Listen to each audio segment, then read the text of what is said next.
Okay, hello again on our Lenten journey, brothers and sisters. Um, we're on to our fourth word of Jesus from the cross, which is, my God, why have you forsaken me? From this moment on, you're going to notice we're getting close to the death of Jesus. You're going to realize this for a couple reasons. The first being Jesus is struggling to breathe at this point. We know this because, first off, it seems to be that Jesus kind of struggled to get these words in particular out. And it was misunderstood. It was misunderstood that he was calling on Elijah for help, which was in fact not what he was saying. And the words are going to get shorter and shorter. So this one is kind of a hard one.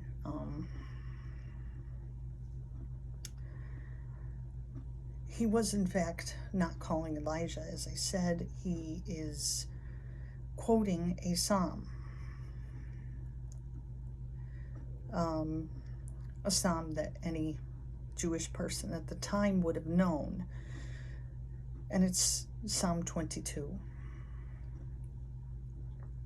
As a matter of fact, this is one of the times, one of the few times in the gospel where we have the actual Aramaic words that came from Jesus, which were Eloi, Eloi, lama sabachthani, which means the first word of the first line of the psalm, which is, my God, why have you abandoned me? Or sometimes translated forsaken.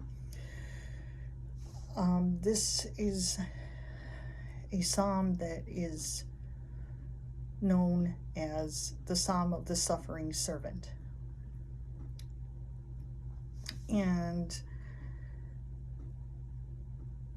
well, this wasn't necessarily going to be seen as a messianic one, a psalm, but we're going to read it. And when we do, see if you can pick up the parallels, because this is what Jesus is doing, drawing parallels between Psalm 22 and its fulfillment in what is happening right here, right now, on the cross. So, here we go. We're going to start with, we're going to start with the second verse. My God, why have you abandoned me? Why so far from my call for help, from my cries of anguish? My God, I call to you by day, but you do not answer. By night, but I have no relief. Yet you are enthroned as the Holy One. You are the glory of Israel. In you our ancestors trusted. They trusted, and you rescued them. To you they cried out, and they escaped. In you they trusted, and were not disappointed. Okay, this is one that we're going to focus on right here, verse 7. But I am a worm, hardly human.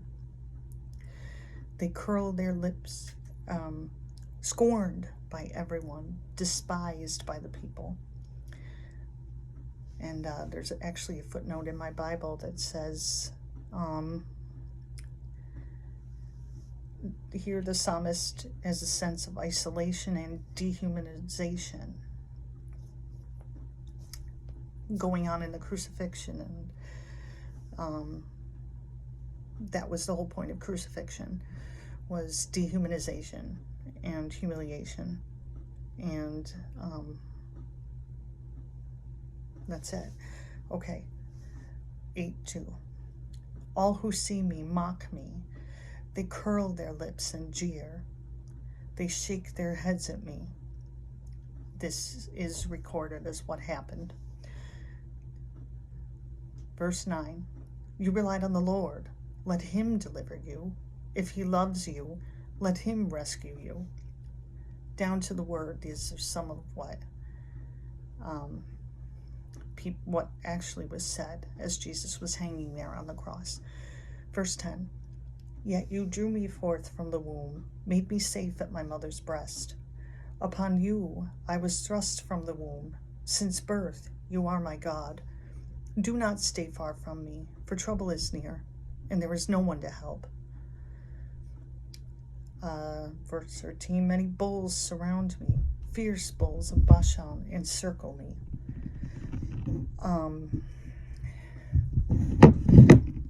Sorry, my kitten. So here we go. We're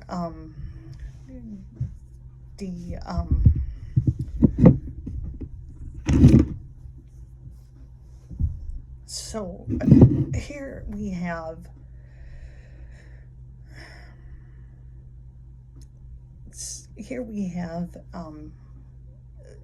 the people who are against the enemies of the psalmist are compared to wild beasts, to bulls.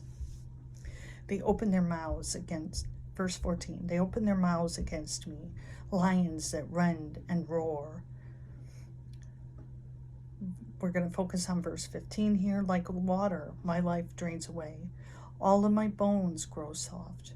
My heart has become like wax. It melts away within me. Literally, his lifeblood, it is literally draining away right now. Verse 16, as dry as a potsherd is my throat. My tongue sticks to my palate. You lay me at the dust of death.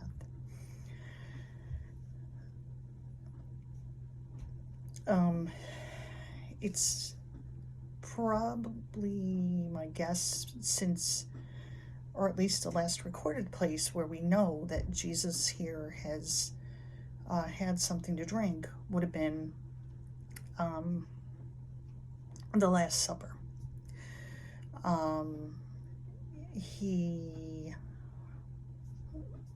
So if that is the case, and he's gone through all of this and the scourging, and he's lost a lot of blood. He's severely dehydrated. So yeah, his mouth would have been dry. Verse 17, many dogs surround me. A pack of evildoers closes in on me. So wasted are my hands and feet, that I can count all my bones. They stare at me and gloat. This is happening. And again, comparison of wild beasts to the enemies of the psalmist. Verse 19, they divide my garments among them. For my clothing they cast lots. Well, we have recorded that this is exactly what happened with his clothes, Jesus' clothes, after he was crucified by the soldiers. And they cast lots for his tunic. Verse 20, but you, O Lord, do not stay far off. My strength, come quickly to help me. Deliver me from the sword, my forlorn life from the teeth of the dog. Save me from the lion's mouth, my poor life from the horns of wild bulls. Then I will proclaim your name to the assembly. In the community I will praise you. You who fear the Lord, give praise. All descendants of Jacob, give honor. Show reverence, all descendants of Israel. For God has not spurned or disdained the misery of this poor wretch. did not turn away from me, but heard me when I cried out. I will offer praise in the great assembly. My vows I will fulfill before those who fear him. And the poor will eat their fill. Those who seek the Lord will offer praise. May your hearts enjoy life forever. All the ends of the earth will worship and turn to the Lord. All the families of nations will bow low before you. For kingship belongs to the Lord, the ruler over the nations. All who sleep in the earth will bow low before God.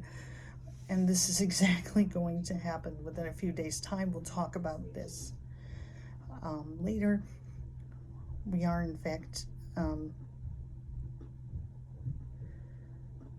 we're going to talk on Holy Saturday about what happened after the crucifixion, what happened to Jesus, and the in fact, the also, I believe, and some of the Gospels say that on Easter Sunday, some of the bodies of some of the dead were raised along with Jesus. Okay.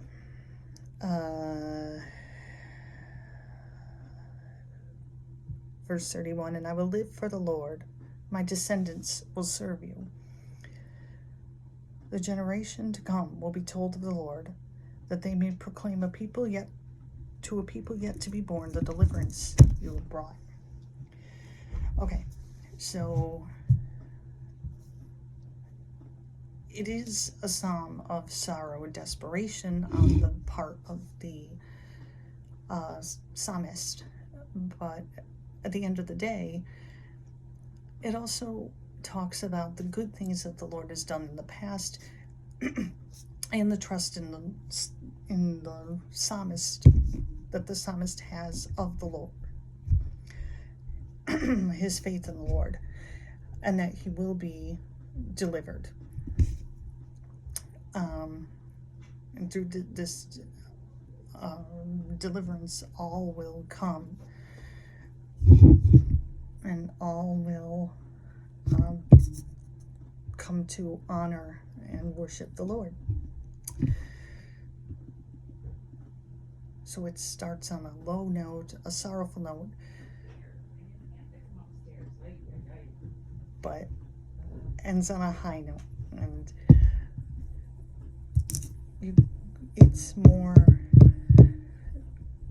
Jesus is paralleling to what's going on now, but also saying his trust in the Father. And that's it for today. And I will see you again on our Lenten journey. And remember, even if you were the only person on earth, Jesus still loves you so much that he still would have come to die just for you. And may the Lord bless you until I see you next time.